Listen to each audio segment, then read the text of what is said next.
Today's episode is brought to you by FreedomProject Academy. Looking for a K-12 classical online school built on Judeo-Christian values? FPA is enrolling now for the fall. Request your free information packet at freedomforschool.com. That's freedom, F-O-R, school.com. It's time to get educated on the craziness impacting K-12 classrooms and college campuses around the world. This is the Dr. Duke Show.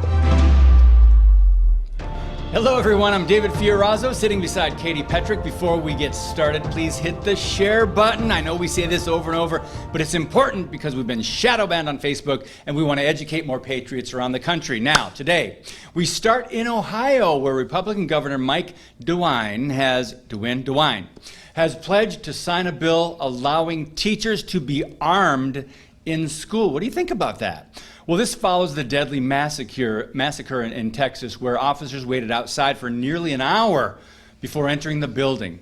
So this is an important topic, and it's hard for us to talk about, but we are going to.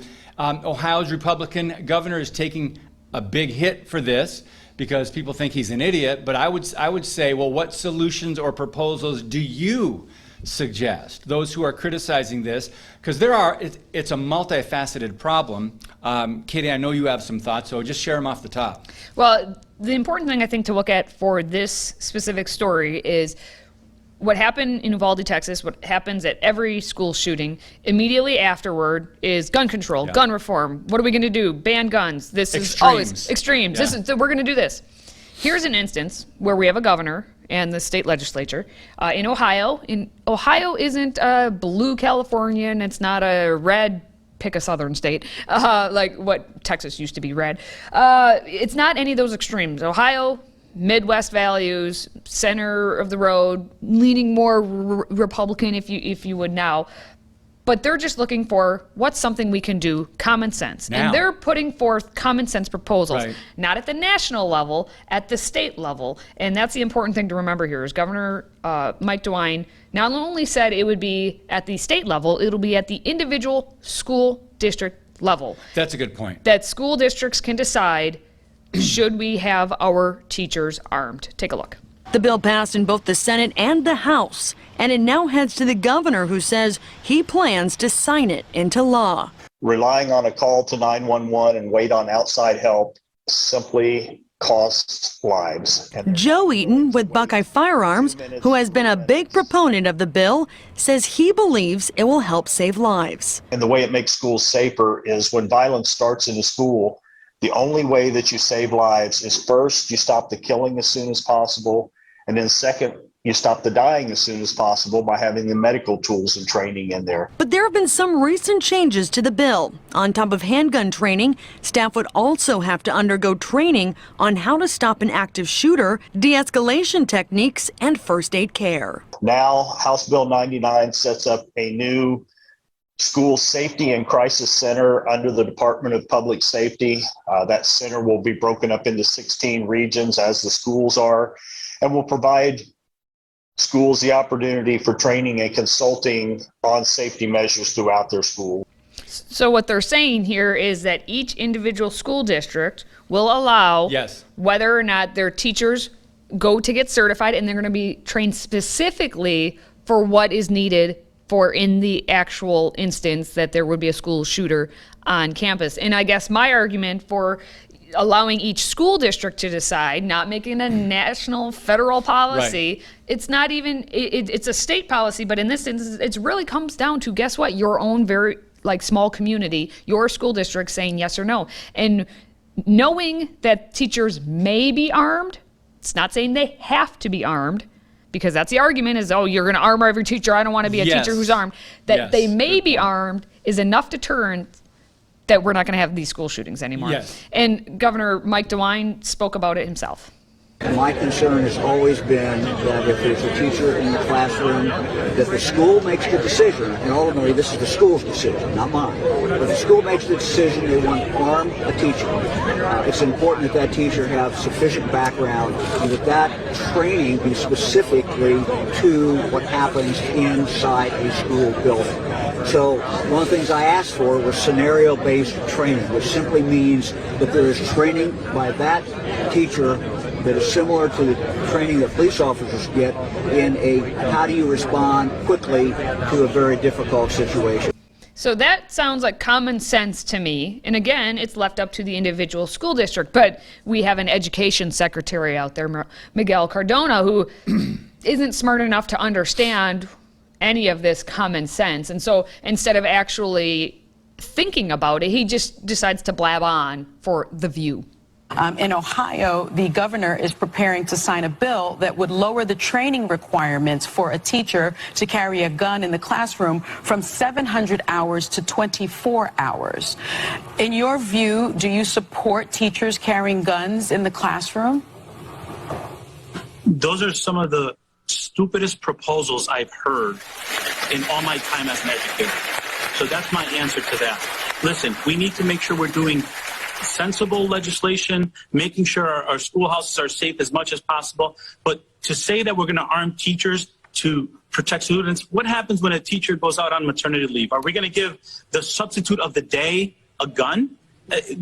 What this shows, Sonny, is that some people are clueless when it comes to what's happening in our schools. Yeah. And it just shows further disrespect to a profession that has bent over backwards these last 2 years to protect students and give them an opportunity for an education. So I'm tired of hearing about these silly proposals that are doing more to lift up people's national profile than protect children. Oh, yeah, yes. The View audience goes wild. Imagine that. So there's a lot of things going on with this story, Katie. First of all, federalism, imagine that. States getting to decide. But more importantly, the actual district, it's not a statewide enforcement, right? And how idiotic you think that if a person is trained to carry a gun, that a substitute teacher would come in and you just say, here, take my gun. Are you kidding me? This education secretary is a useful idiot. Yes. I put it nicely. Way to just, pull back on that one. My argument, my counter to him saying that is, how is this different than we've, the past couple of years, allowed all of the 16-year-olds to just, say I drove a lot of hours, so now give me my license. They are dangerous out there on the road and can very easily kill someone because they don't actually know how to drive. But we just said, with the pandemic, you can just get your driver's license, no problem. And we also said, hey, we need pilots to fly those airplanes, so we're going to cut all of the number of hour requirements for them. That's true. That's a couple hundred people's lives under the responsibility of pilots who they don't need as much training. As we have substitute teachers, since that's what Miguel brought up, substitute teachers, what requirements do they have in the first place? I don't even care at this moment about them carrying a gun or not carrying a gun. Why are they even in the classroom? Because at this point, they're so desperate, they've just said, hey, anybody, warm body or not, come on in and be a substitute teacher for the day. I would like to know more about them just in general. Not even the gun. Let's not even talk about the gun issue with this one. So Miguel Cardona, useful idiot, as you put it, continues on being a useful idiot. Well, it's interesting. Democrats and teachers unions are, of course, against this. But kudos to a governor and those in the Republican Congress in Ohio and maybe a couple other states, I think I heard Louisiana, that are actually trying to do something about it instead of saying complain and complain, shut down ideas, complain about the next school shooting, and then nothing changes. But liberals just want to complain. Why? Because their only solution, take away the guns, limit the guns, or ban certain types of guns. And then criminals then will obey, right? Criminals then will have their guns taken away. No, the reality, the world doesn't work that way. So we're just really dealing with a disconnect here, and it has unfortunately become a political issue. With all the censorship taking place on social media platforms, we've made it easy to keep up with your favorite content. Simply download the Freedom Project Media app in your App Store. Get access to 18 new videos a week, plus thousands of archived shows, lecture series, and educational animations. Download the Freedom Project Media app on your Apple TV, Roku, tablet, or phone, and make sure you allow for notifications to keep you informed.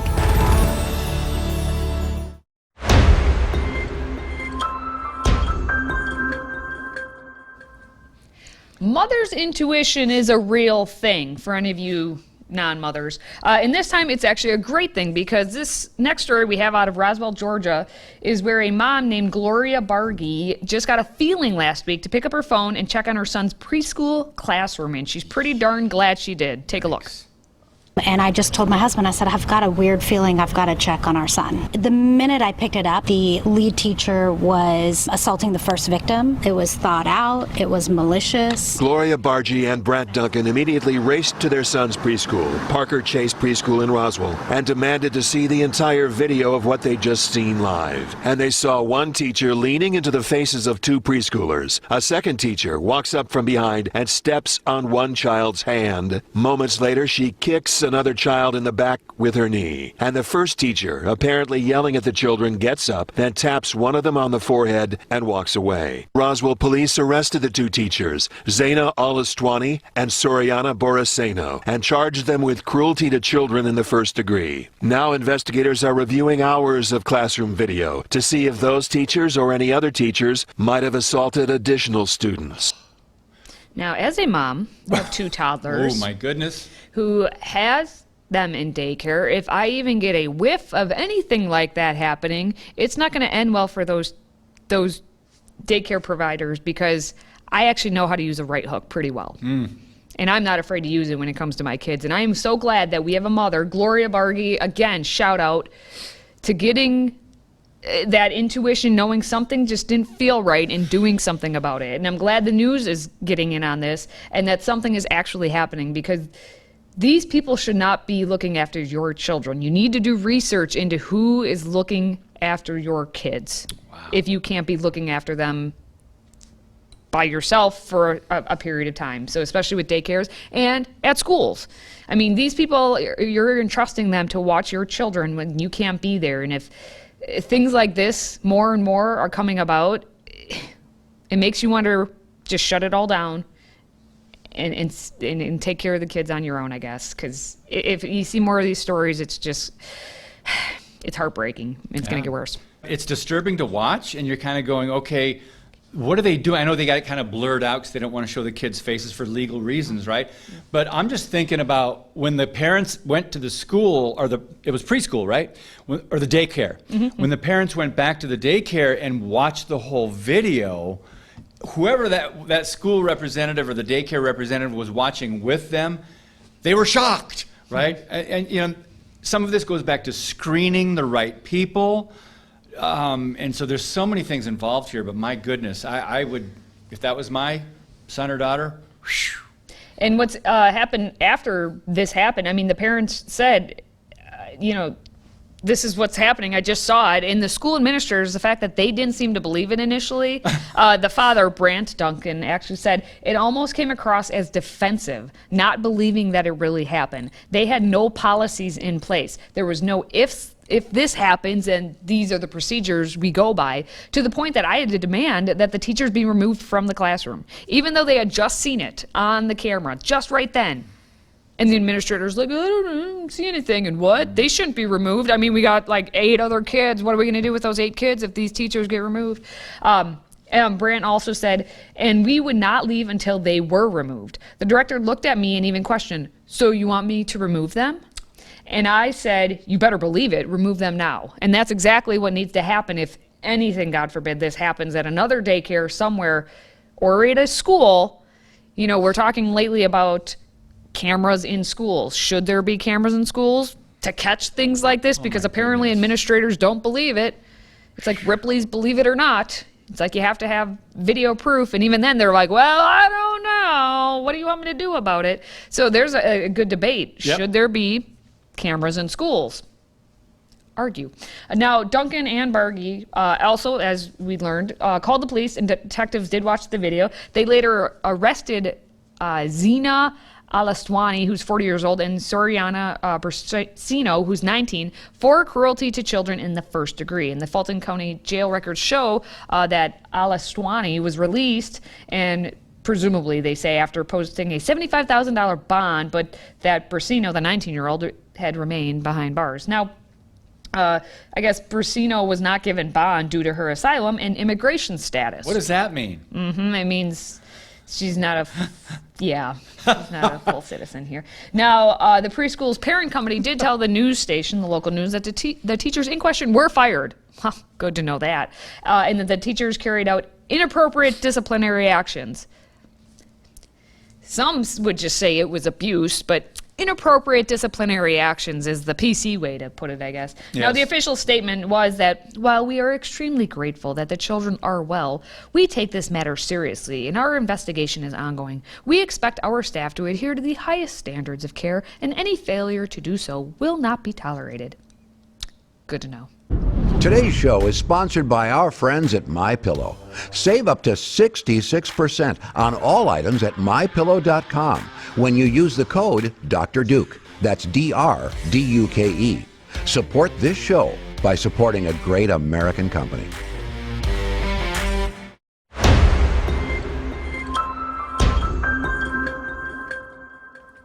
We are about 2 years too late, and hundreds of thousands of millions of dollars, whatever, too late as well, and short, because New York City is now coming around to the idea that the masking up of toddlers, your 2 and 3-year-olds, guess what? It's just ineffective. So we have New York City Mayor Eric Adams, who recently decided, hey, preschoolers, you don't need to wear that face diaper anymore. You can take it off. It's okay. For now. For now, yeah. That's always in the back of our for now. But hey, you can take it off because science. He actually said, because we have followed the data, which shows that cases are steadily falling, we've beaten back the latest COVID-19 surge. Throughout the current wave, schools have remained the safest places for children. Wait, I'll read it again. Schools have remained the safest places for children. Is that why we kept them out of schools for so long? Wow. Okay, anyway. Yeah. And beginning Monday, June 13th, we will make masks optional for 2 to 4-year-old children in all early childhood settings. We still strongly recommend that New Yorkers of all ages continue to wear masks indoors, and we will continue to make masks available for any child or school staff member who wishes to continue wearing them. Wait for it. Shocker. I am shocked, I say. The end of the mask mandate happened as school was let out to begin with.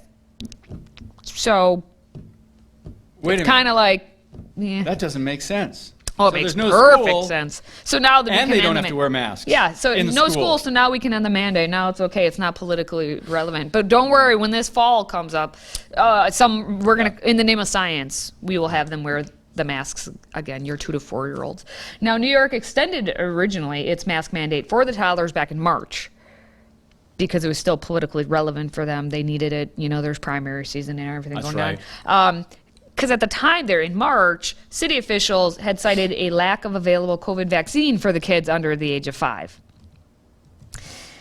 And so, meanwhile, we had students who were ages 5 to 18 in the city public schools who were not required to wear masks. But hey, those little toddlers, those germy, grimy little kids, yes, they have a lot of germs, but they are not the ones transmitting the COVID, as the data have shown. I was looking at the science. Science. Now, you have to remember, at the same time here, this is the same Eric Adams who then said in April, after what happened in March with the mandate, now in April, and this was after a Staten Island judge had blocked the mandate that they had tried to put out there. After a Staten Island judge blocked that mandate in response to a lawsuit by the parents of toddlers in the city schools. This is the same Eric Adams, that same Eric Adams, who now is saying, toddlers, you don't need no mask. He was saying you should keep your mask on your children. So, Eric Adams, a flip-flop, a flip it. So there's a great site, citizensforfreespeech.org, and you can check out, they have a section, No Masks for Kids. And they've got parents writing in on things that their kids have experienced from wearing masks for hours at schools. Just one thing I want to say, when someone in that story said public schools are the safest places for kids. Well, you know, they might have a point, because mothers' wombs are no longer the safest place for kids. So, but I would disagree that the public schools are. Anyway, to put masks on kids has been really controversial across the country. That's why federalism is so important, and that's why parents speak up, because it does affect your children in many ways.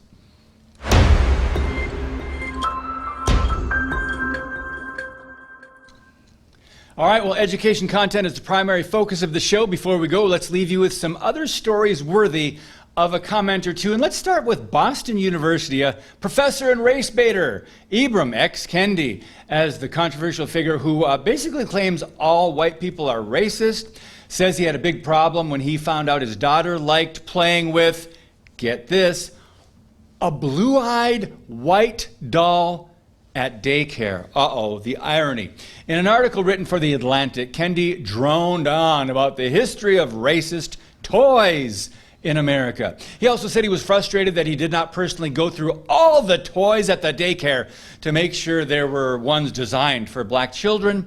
In the end, he claimed to have guilted the daycare into providing more black-friendly dolls to make sure his child never again found enjoyment in playing with the white devil.